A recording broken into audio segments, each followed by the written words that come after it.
Okay. Uh, there's a lot to unpack. I both love and hate the finale. Like, I find that I land squarely in the middle. So I'm gonna talk about what I like. The entire fourth wall break sequence. I think that's great. Like, showing up, seeing the writers, walking around on the Disney lot, noticing that the Disney lot's kind of like a prison. Her interacting with her writers, seeing like the Iron Man suits and all of like the history and lore of the MCU, making you feel as though this is actually what Kevin Feige's office looks like. Then you end up meeting Kevin, which I like the fact that if you had subtitles on, when Jen said Kevin, it was like the name Kevin, but then when other people said Kevin, it was like K.E.V.I.N. That's great, because the second I started seeing that, I was like, oh, he's a fucking robot. That would perfectly make sense. The argument that the MCU has kind of essentially regurgitated the exact same plot over and over and over and over and over again, just with like small variations of the plot to the point where it's kind of become static and a little bit boring. Love it. Absolutely love it. Meeting Kevin himself, fucking great, because only a machine, which is what a lot of people think Kevin Feige actually is in real life, could have birthed the MCU, could have brought us to the point that we're at right now, right?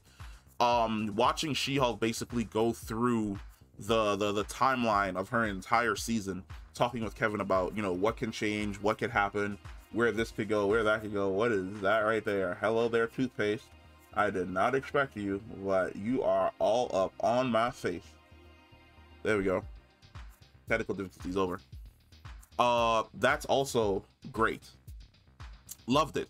Him trying to be like, hey, you know, your show was only supposed to be a vehicle to set up like other stuff.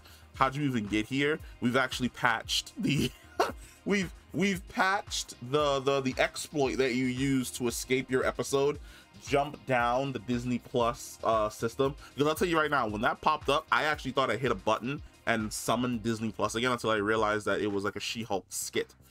That was fucking great. What I don't like the fact that the entire season basically existed to set up this joke, because I thought we were going somewhere. Like, I was one of the people that was actually tuning in every single week because I wanted to see the direction the story was going to go in. Like, I thought, as long as I haven't missed any spoilers from the end of the episode, because the only post-credit thing that I saw before Disney Plus was like, hey, you should go watch Andor because you haven't watched it yet, was Emil going with Wong to Kamatage. That's it. That's the only thing I saw. So if there's something else after this, like, you can go ahead and put that somewhere, like let me know so that I can go watch it. I thought this was an entire setup for Leader, that we were going to get Leader, that he wanted Jen's blood to probably perfect his own situation. Like, we know that he's going to be in the new Captain America movie. Like, I thought there were going to be a bunch of building blocks that we were going to work towards, and then at the end of the movie we were going to kind of like have setups for both Leader. We did get the Hulk set up with both him finding Skaar, and ooh, that was some rough CGI on that boy. Well, like, it's kind of like Hulk came around the corner and he had his Infinity War Endgame skin loaded, but then Skaar came around the corner and like the packets for his skin didn't load. Like, it's like this one though. You ever played a video game where like your character perfectly loads in, but the environment and the NPCs don't load in, so like it's kind of like blurry 3D? That's what Skaar looked like when he came around the corner.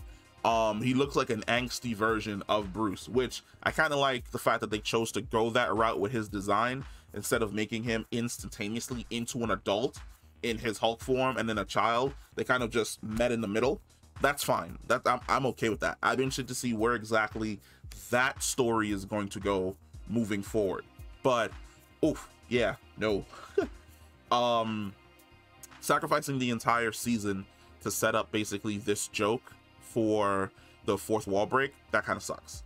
That kind of sucks, and it's kind of like a slap in the face for the people that kind of had invested time into the season trying to figure out where the narrative was going to go, only to discover that there really wasn't a narrative, or there really wasn't a direction that the series was going to go in. It was always going to end on like this weird meta joke where we're making fun of ourselves and we're making fun of the fans, which I love the jokes about that, taking cracks at themselves, but then also taking cracks at like the more toxic side of the fan base. That's great.